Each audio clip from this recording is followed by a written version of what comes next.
All right. Well, it's game week. Finally here. So a lot of work to be done, obviously, before we kick off. Got to have a great week of preparation, starting with today, to put ourselves in the best position, to be successful, to play our best. FIU, Coach McIntyre does a great job, has throughout his entire career. Extremely dangerous quarterback, dual threat kind of guy that throws the ball well, extends plays, can run, and we'll have to do a great job on him. They've got a deep stable of receivers, returning 2 or 3 receivers and adding more guys from the transfer portal. Impressed with the running backs. The guys all returned that they played last season. Experienced in the secondary at safety and corner. A leading tackler returns at linebacker. Specialists are good. Kicker, long snapper, punter, return people. So, it'll be a challenge. And we'll have to play well. And, I want to see us play fast and physical and cut out some of the, mistakes we made in the first 2 scrimmages, penalties, misassignments, things of that nature, but also play smart, disciplined, and poised. So there's a fine line there. But we do want to attack, be that kind of team, and we'll have to play well. Yeah, Curt, first of all, does he remind you of any quarterbacks that you've coached? At JMU, any of the ones you guys had there, and how has he kind of developed as a leader? Tyson Lawton was telling us he kind of brought the group together after the first scrimmage, and really kind of lit a fire under them. What have you seen from him in the locker room, kind of getting the guys together? Yeah, he probably reminds me of Cole Johnson, who we had for 2 seasons. His last year with us, he had a tremendous year at about 41 touchdown passes, 4 interceptions, threw for over 4,000 yards. They're both more pocket guys, but still can gain positive yards with their legs. Really smart, heady. He's played a lot of football, respected by his teammates. He's not a real rah-rah guy on the field, which is fine. You lead kind of by example and how you do on the field, but he's got the respect of all his teammates. Curt, I guess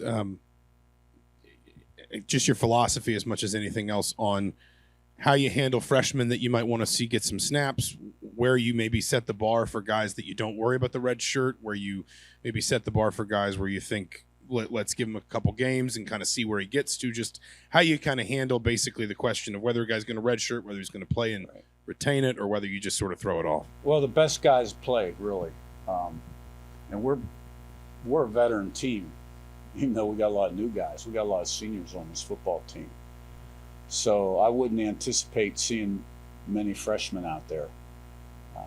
That doesn't mean you might not see 1 or 2, but it's all based on who can help us be successful, who's ready to play winning football. So, and things change every week. So right now, going into the first game, I don't see many freshmen have a very significant role in this game. Hey, Coach. Obviously, after Nick Kidwell went down, you guys have had a competition there at O-line, not just because of him, but overall, just kind of with, not naming names, but just where are you guys at with that competition? How do you feel about the 5 guys right now that look like they may be the starters? I feel good. And like I said previous, right now you're looking at Drew Evans, Bray Lynch, and Tyler Stevens. 3 guys for 2 spots, and they all can snap also. So, we'll see who we chart out there for the first series. Curt, you mentioned FIU's quarterback Keon Jenkins. What do you feel like? What do you feel like is the biggest thing that causes trouble, and what is the biggest thing that you can cause trouble for him on Saturday? Yeah, well, he's an extremely capable passer, but when he gets out of the pocket, he does a really nice job of extending plays. And even though he's a really good athlete that can tuck it and run and gain a lot of yards, he's going to look to throw first and does a nice job of finding people when he extends plays. And we got to win up front.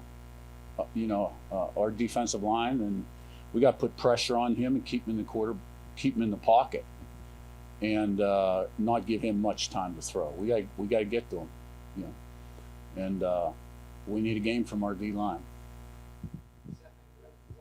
Yeah, Curt, how with this first game of the season, how much do you kind of see this as an opportunity to set the tone for what this era of Indiana football will look like? I don't look at it that way. This is the opponent. I'm spending every second of my day with a sense of urgency, trying to help put us in the best position to be as good as we can be. And that's how we look at things as coaches, I think, across the country. Coach, we know that you're a process-oriented guy. I'm curious what the process looks like now that it's a game week. You're away from fall camp. How do the meetings go? When does preparation start for next week's opponent? All things like that. Yeah, well, all eyes are on this opponent and today. And, typical in season, I was up at 4 a.m. and in the office before 5. And, we'll have a light practice tonight. And then tomorrow is first and second down and punt return. And then Wednesday's third down, and Thursday's red area and goal line, 2 minute. And, the mornings and afternoons are spent preparing for those situations, and we put it all together. Hey, Coach. Yeah, Omar Cooper been mentioned as a guy, a potential breakout guy, to use the generic phrase. Those of us saw him a lot in high school, saw the potential that was there. What are things he needs to do this season to go from potential to make a few plays here and there to be maybe the breakout guy who really can be consistently an impact guy for you guys? I think he just has to take what he's done on the practice field and take it onto the game field, which I'm confident he will and can.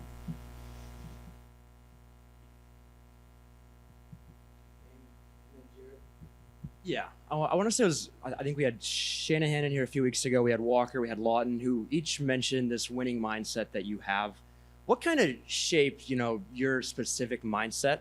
And, again, for a team that's won, I want to say 9 games the last 3 years, how have you maybe approached trying to, add that here in the culture here? Well, I think that's well documented at this point, but, we came in and changed the roster, and then you got to change the way people think, the mindset, the culture, the identity of your football team. And I think we've made progress, but you really can't measure it till you play. And then every week, chapter 1 of a 13-page book. So I'm excited to see us play. We do have a lot of work to do before we kick it off.